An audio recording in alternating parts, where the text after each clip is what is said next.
Today we delve into the tragic and triumphant tale of a god unlike any other, a figure whose story is forged in fire, rejection, and unparalleled genius. This is the story of Hephaestus, the divine blacksmith of Olympus, a god whose greatest creations were born from his deepest pains. His legend is not one of flawless divinity, but a deeply human saga of a celestial outcast who hammered his own destiny upon the anvil of fate. Hephaestus' story begins not with a celebration, but with a fall. Born to Zeus and Hera, the king and queen of the gods, his arrival was met with horror. He was born lame, his imperfection a stain on the pristine image of Olympian divinity. Disgusted by his appearance, his own mother Hera cast him from the heavens. He plummeted from the celestial heights of Mount Olympus, a rejected child falling for a day and a night before landing in the great ocean. But this was not his end. He was found by Thetis and Eurynome, gentle sea nymphs who took pity on the forsaken godling. They raised him in a grotto beneath the waves, a hidden sanctuary where he discovered his true calling. It was there, in the heart of the sea, that Hephaestus built his first forge, mastering fire and metal, far from the judgment of the gods who had abandoned him. Years passed, and Hephaestus' skill grew into mastery. With a heart full of bitterness and a mind brimming with ingenuity, he plotted his revenge.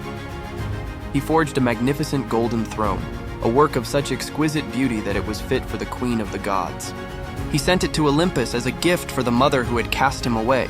Blinded by its splendor, Hera eagerly sat upon it, only to find herself trapped by invisible, unbreakable bonds. A panic ensued on Olympus as the other gods tried desperately and failed to free their queen. Only the Creator could undo his creation. The gods sent emissaries to beg for his return, but he refused until the clever Dionysus, the god of wine, was dispatched. Dionysus got Hephaestus drunk and persuaded him to return.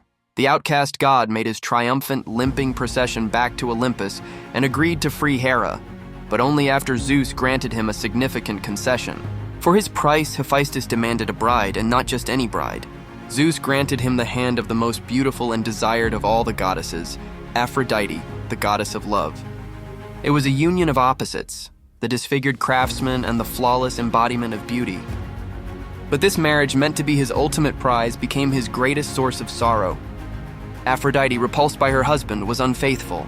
She soon began a passionate and secret affair with the handsome and virile Ares, the god of war.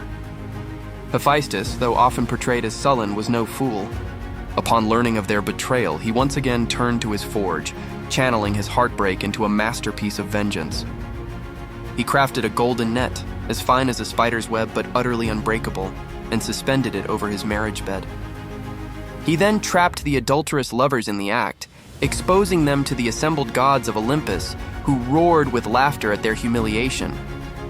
Despite the personal tragedies that defined his existence, Hephaestus' genius was undeniable, and he cemented his place as the master craftsman of the gods.